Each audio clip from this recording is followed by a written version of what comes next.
Daily deliverance, daily ಬಿಡುಗಡೆ ಎಂಬ ಕಾರ್ಯಕ್ರಮದ ಮೂಲಕ ದೇವರು ನಿಮಗಾಗಿ ಪ್ರಾರ್ಥಿಸಲು ಈ ಸಮಯವನ್ನು ಕೊಟ್ಟಿದ್ದಕ್ಕಾಗಿ ದೇವರಿಗೆ ಕೊಡಾನುಕೊಡಿ ಸ್ತೋತ್ರ ಸಲ್ಲಿಸ್ತೀನಿ. ನೀವೆಲ್ಲರೂ ಬಿಡುಗಡೆಗಾಗಿ ಈ ಸಮಯದಲ್ಲಿ ಕಾಯ್ತಾ ಇರ್ಬೋದು, ಬೇಡ್ತಾ ಇರ್ಬೋದು. ದೇವರು ನಿಮಗಾಗಿ ಈ ದಿನ ಕೊಟ್ಟ ವಾಗ್ದಾನವನ್ನು ನಿಮಗಾಗಿ ಹೇಳಿ ನಿಮಗಾಗಿ ಪ್ರಾರ್ಥಿಸಲು ಇಷ್ಟಪಡ್ತಾ ಇದ್ದೀನಿ. ದೇವರು ಬರೆದ ವಾಗ್ದಾನ ಇಬ್ರಾಹಿಂ 13ನೇ ಅಧ್ಯಾಯ 5ನೇ ವಾಕ್ಯವನ್ನು ನಾವು ಓದೋಣ. ನಾನು ನಿಮ್ಮನ್ನು ಎಂದಿಗೂ ಕೈಬಿಡುವುದಿಲ್ಲ, ಎಂದಿಗೂ ತೊರೆಯುವುದಿಲ್ಲವೆಂದು ದೇವರು ತಾನೇ ಹೇಳಿದ್ದಾನೆ. ಆಮೇನ್, ಹಲ್ಲೆಲೂಯಾ.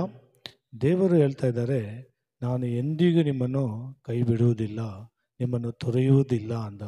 ದೇವರ ಮಕ್ಕಳೇ, ಈ ಸಮಯದಲ್ಲಿ ನೀವು ಯಾವ ಯಾವ ಕಾರ್ಯಕ್ಕಾಗಿ ಬಿಡುಗಡೆಗೋಸ್ಕರ ಕಾಯ್ತಾ ಇದ್ದೀರೋ, ಅನೇಕರು ಕಷ್ಟದಲ್ಲಿ ಇರಬಹುದು, ಬಿಸ್ನೆಸ್ಸಲ್ಲಿ ಲಾಸ್ ಆಗಿರ್ಬೋದು, ಕೆಲಸ ಇಲ್ಲದೇ ಇರಬಹುದು, ಮಕ್ಕಳಿಗೆ ಸ್ಕೂಲಿಗೆ ಹೋಗೋಕ್ಕೆ ತಡೆಯಾಗಿರ್ಬೋದು, ಅನೇಕ ಕಾರ್ಯಗಳಲ್ಲಿ ನಿಮಗೆ ತಡೆ ಇರಬಹುದು, ವೇದನೆ ಇರ್ಬೋದು, ಕಷ್ಟ ಇರ್ಬೋದು, ಬಡತನದಲ್ಲಿ ಇರಬಹುದು, ಸಾಲದಲ್ಲಿ ಇರಬಹುದು.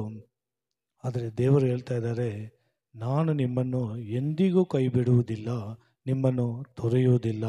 ನೀವೆಲ್ಲರೂ ವಿಶ್ವಾಸದಿಂದ ದೇವರ ಬಳಿಯಲ್ಲಿ ಪ್ರಾರ್ಥಿಸುವುದಾದರೆ ದೇವರು ಇವತ್ತು ನಿಮಗೆ ಒಂದು ಬಿಡುಗಡೆಯನ್ನು ಕೊಡಲಿದ್ದಾರೆ. ನೋಡುತ್ತಿರುವ ಒಬ್ಬೊಬ್ಬರೂ ಸಹ ಈ ಬಿಡುಗಡೆಯನ್ನು ಹೊಂದುವಿರಿ. ಆಮೇನ್, ಹಲ್ಲೆಲೂಯಾ. ದೇವರು ಮಾಡುವ ಒಂದೊಂದು ಅದ್ಭುತ ಕಾರ್ಯಗಳು, ಅತಿಶಯ ಕಾರ್ಯಗಳು ನೀವು ನೋಡ್ತಾ ಇದ್ದೀರಾ, ಕೇಳ್ತಾ ಇದ್ದೀರಾ. ಆದರೆ ಇವತ್ತು ಸಹ ನೀವು ದೇವರಲ್ಲಿ ನೀವು ಮೊಣಕಾಲೂರಿ ನಿಮ್ಮ ಕೊರತೆಗಳನ್ನು, ನಿಂದನೆಗಳನ್ನು ನಿಮ್ಮ ದೇವರ ಬಳಿಯಲ್ಲಿ ಇಟ್ಟರೆ ದೇವರು ಎಲ್ಲವನ್ನು ನಿಮಗಾಗಿ ಮಾಡಲಿದ್ದಾರೆ.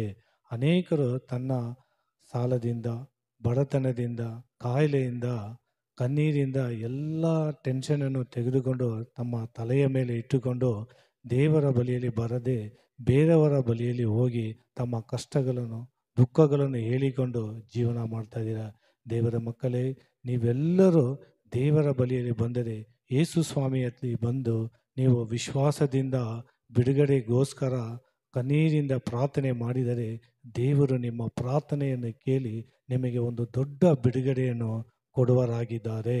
ಆಮೇನ್, ಹಲ್ಲೆಲೂಯಾ. ಏಸಪ್ಪಗಾಗಿ ನೀವೆಲ್ಲರೂ ಈ ಸಮಯದಲ್ಲಿ ಕುಳಿತು ಪ್ರಾರ್ಥನೆ ಮಾಡಿದರೆ ನಿಮಗೆ ಬಿಡುಗಡೆ ಸಿಗುವುದು. ನಾವೆಲ್ಲರೂ ಈ ಸಮಯದಲ್ಲಿ ಈ ವಾಕ್ಯವನ್ನು ಕೇಳಿ ಈ ವಾಗ್ದಾನದ ಪ್ರಕಾರ ಏಸಪ್ಪ ನಿಮ್ಮೆಲ್ಲರಿಗೂ ಬಿಡುಗಡೆ ಕೊಡುವರಾಗಿದ್ದಾರೆ.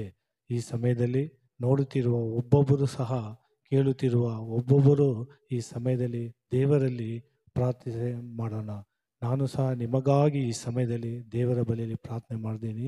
ನೀವು ಸಹ ಎಲ್ಲೆಲ್ಲಿ ಇದ್ದಿರೋ ಆ ಸ್ಥಳದಲ್ಲಿ ನಿಂತುಕೊಂಡು ಮೊಣಕಾಲು ಊರಿ ಕಣ್ಣು ಮುಚ್ಚಿ ಪ್ರಾರ್ಥನೆ ಮಾಡೋಣ. ಏಸಪ್ಪ, ಈ ಸಮಯದಲ್ಲಿ ನೋಡುತ್ತಿರೋ ಒಬ್ಬೊಬ್ಬರಿಗಾಗಿ ಏಸಪ್ಪ ನಿಮ್ಮ ಪಾದ ಬಳಿಯಲ್ಲಿ ಬಂದಿದ್ದೀನಪ್ಪ. ಎಲ್ಲರಿಗಾಗಿ ಈ ಸಮಯದಲ್ಲಿ ನಾನು ಪ್ರಾರ್ಥನೆ ಮಾಡ್ತಾ ಇದ್ದೀನಪ್ಪ. ಏಸಪ್ಪ, ನಿಮ್ಮ ಹಸ್ತ ಇವರ ಎಲ್ಲರ ಮೇಲೆ ಇರಲಿ ಅಪ್ಪ. ಅನೇಕರಪ್ಪ ಕಣ್ಣೀರಲ್ಲಿ, ವೇದನೆಯಲ್ಲಿ, ದುಃಖದಲ್ಲಿ, ಕಷ್ಟದಲ್ಲಿ, ಸಾಲ ಎಂಬ ಬಾಧೆಯಲ್ಲಿ ಅಪ್ಪ ನರಳುತ್ತಾ ಇದ್ದಾರಪ್ಪ, ಕಾಯಿಲೆಯಲ್ಲಿ ನರಳುತ್ತಾ ಇದ್ದಾರಪ್ಪ. ಒಂದು ಬಿಡುಗಡೆಗೋಸ್ಕರ ಎಸಪ್ಪ ಈ ಸಮಯದಲ್ಲಿ ಅವರೆಲ್ಲರೂ ಪ್ರಾರ್ಥನೆ ಮಾಡ್ದಪ್ಪ. ನೀವು ಪ್ರಾರ್ಥನೆಯನ್ನು ಕೇಳುವ ದೇವರಪ್ಪ, ಬರೀ ಪ್ರಾರ್ಥನೆ ಕೇಳಿ ಸುಮ್ಮನೆ ಇರುವ ದೇವರಲ್ಲಪ್ಪ, ಆ ಪ್ರಾರ್ಥನೆಗೆ ಬಿಡುಗಡೆಯನ್ನು ಕೊಡುವ ದೇವರಾಗಿದ್ದೀರಪ್ಪ. ಯಾರೆಲ್ಲ ಯಾವ ಯಾವ ಕಾರಣಕ್ಕಾಗಿ, ಯಾವ ಯಾವ ಬೇಡಿಕೆಗಾಗಿ ಪ್ರಾರ್ಥನೆ ಮಾಡ್ತಾ ಇದ್ದಾರಪ್ಪ, ಆ ಎಲ್ಲ ಕಾರ್ಯದಲ್ಲೂ ಎಸಪ್ಪ ನೀವು ಇವರಿಗೆ ಬಿಡುಗಡೆಯನ್ನು, ಜಯವನ್ನು ಕೊಡ್ತೀರಾ ಎಸಪ್ಪ. ನಾನು ವಿಶ್ವಾಸಿನಪ್ಪ. ನೋಡುವ ಒಬ್ಬೊಬ್ಬರ ಮೇಲಪ್ಪ ನಿಮ್ಮ ಕೃಪೆ, ನಿಮ್ಮ ಅನುಗ್ರಹ ಇರಲಿ ಅಂತ ಪ್ರಾರ್ಥನೆ ಮಾಡಪ್ಪ. ಯಾರೆಲ್ಲ ಏನೆಲ್ಲ ಕಾರ್ಯಗಳಿಗಾಗಿ ಎಸಪ್ಪ ಕಣ್ಣೀರಿಂದ, ದುಃಖದಿಂದ ಅಪ್ಪ, ವಿಶ್ವಾಸದಿಂದ ಈ ಸಮಯದಲ್ಲಿ ಪ್ರಾರ್ಥನೆ ಮಾಡ್ತಾ ಇದ್ದಾರಪ್ಪ ಎಸಪ್ಪ, ಅವ್ರಿಗೆಲ್ಲರಿಗೂ ನೀವು ಬಿಡುಗಡೆ ಕೊಡುವ ದೇವರಪ್ಪ. ನೀವು ಬಿಡುಗಡೆ ಕೊಟ್ಬಿಟ್ರಪ್ಪ, ನೀವು ಎಲ್ಲರನ್ನಪ್ಪ ಆಶೀರ್ವದಿಸಿದ್ರಪ್ಪ. ನಾವು ವಿಶ್ವಾಸಿನಪ್ಪ. ನಮ್ಮ ಪ್ರಾರ್ಥನೆ ಎಲ್ಲವನ್ನು ಕೇಳಿ ಅಪ್ಪ ನನ್ನ ಜನರಿಗೆ ನೀವು ಬಿಡುಗಡೆಯನ್ನು ಕೊಟ್ಟುಬಿಟ್ರಪ್ಪ. ಅದಕ್ಕಾಗಿ ಕೊಡಿ ಸ್ತೋತ್ರ ಸಲ್ಲಿಸ್ತೀನಪ್ಪ.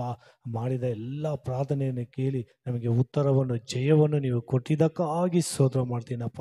ಘನ ತುದಿ ಮಹಿಮೆ ಎಲ್ಲವೂ ನಿಮ್ಮೊಬ್ಬರಿಗೆ ಮಾತ್ರ ಸಲ್ಲಿಸಿನಪ್ಪ. ಯೇಸು ಕ್ರಿಸ್ತನ ನಾಮದಲ್ಲಿ ಬೇಡಿಕೊಳ್ಳುತ್ತೆ ತಂದೆ, ಆಮೇನ್.